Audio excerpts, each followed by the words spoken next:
So these two ends are gonna go like this, with the upright going between them.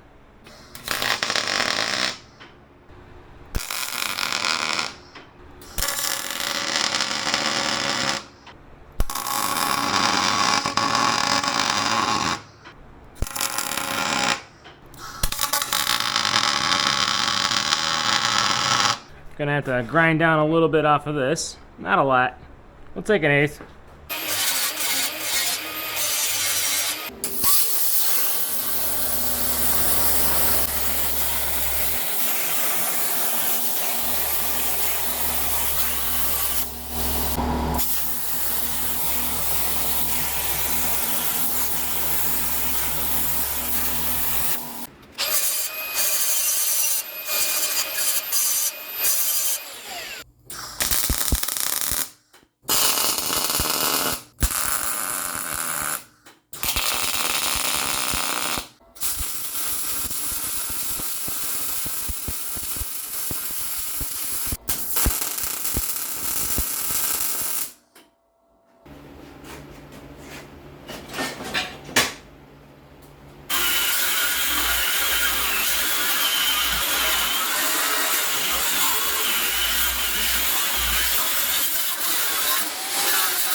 So what we got here is the foot plate.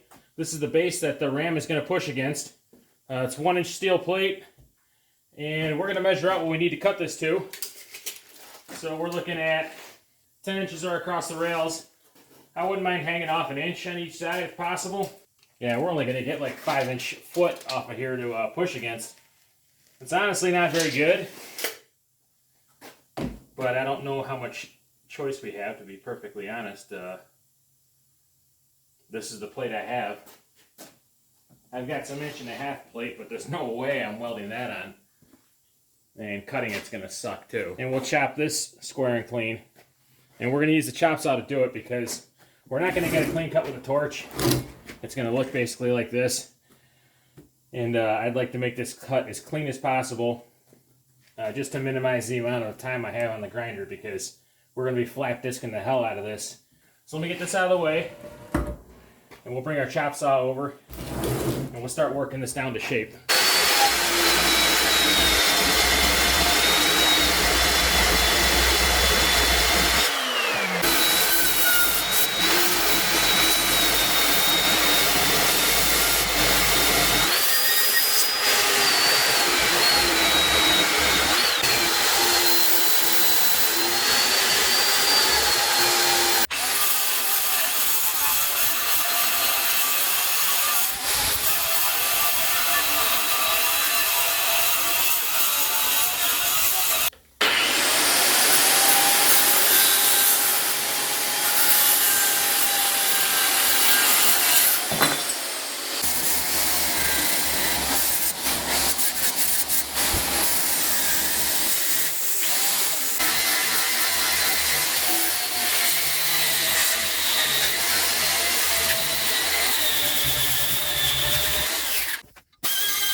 Yeah.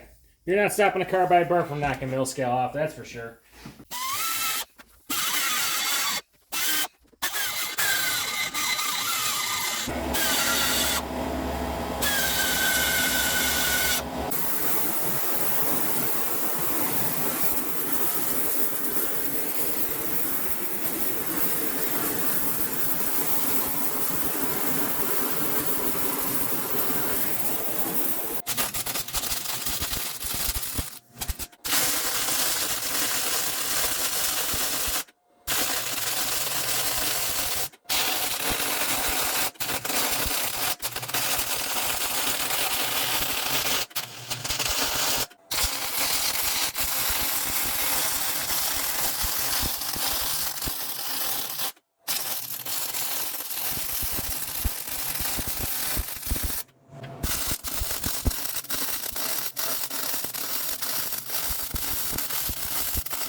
Okay, so what we're trying to do here is make the scoop.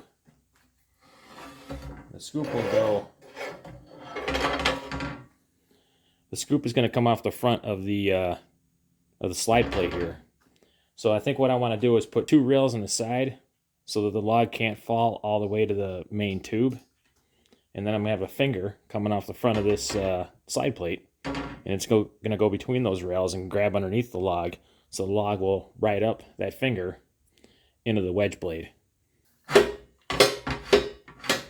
That's entirely too much slop.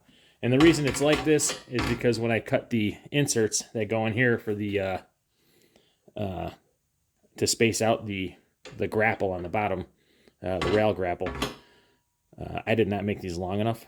So I'm going to have to cut new ones.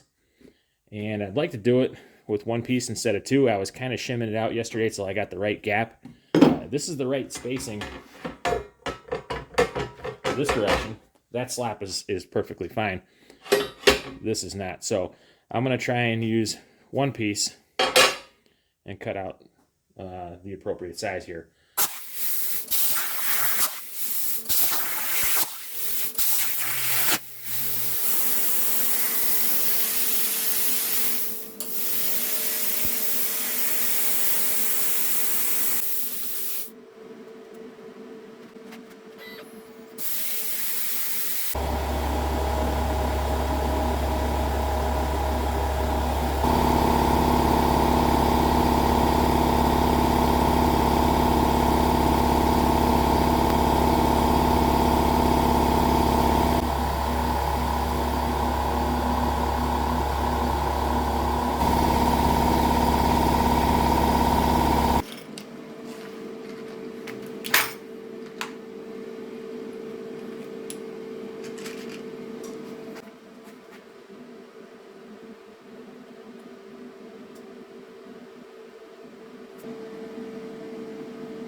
I'm willing to bet this will cut like a champ.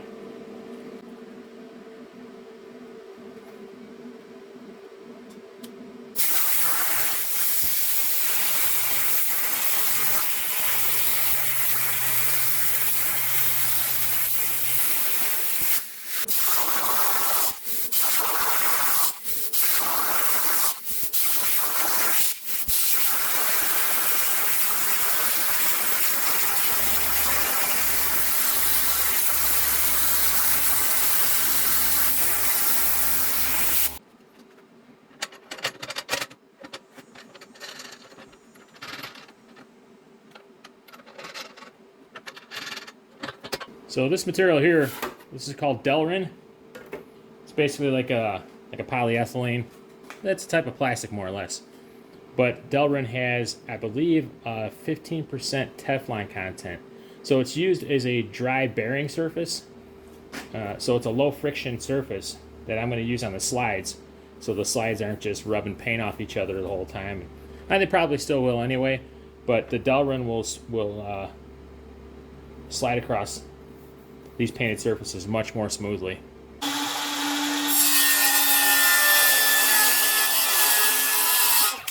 Well, it's times like this I wish I had a table saw.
We'll tack her on the four corners, and then we'll lay a nice fat bead down and get her situated permanent like.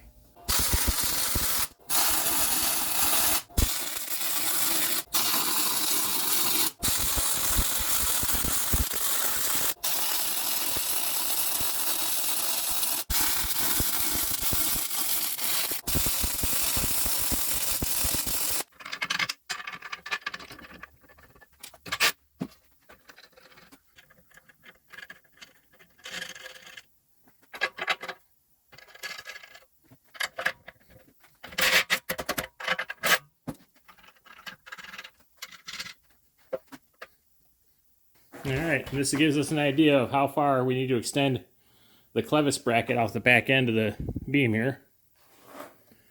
But before we can know that for sure, we need to make sure that this cylinder is maximum extension and that the wedge slide is also as far forward as we want it.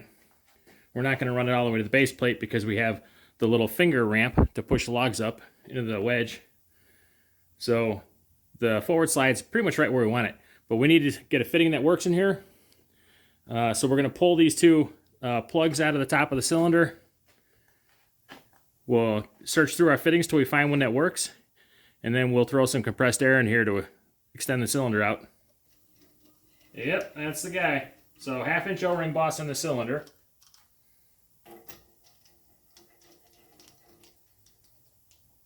So we're going to do 1/2 inch O-ring boss with 1/2 inch female pipe swivels.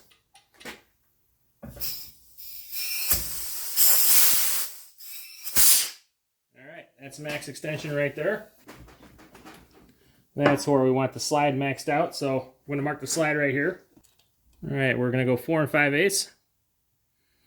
I'm going to go 4 3/4 just to be on the safe side, because we have latitude to go long this way. We don't have latitude to go short this way. Now we're going to shim this thing up until we get a height that we like, which means this is going to be, we want this to be basically level, or at least parallel to this. So let's get a level on this, see what we're looking at, and then we'll match it on the rod. Okay, so the bubble's going to be halfway between the first and second line, which means we got to come up over here.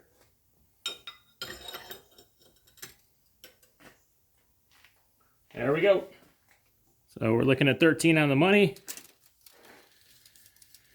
and we'll pull the rest of our measurements for this beam off the table.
So the plates we cut on the plasma table last night are just right for mounting purposes. All the bolt holes line up for the hydraulic tank and for the engine. So now we're gonna have to get those welded on to the trailer spine.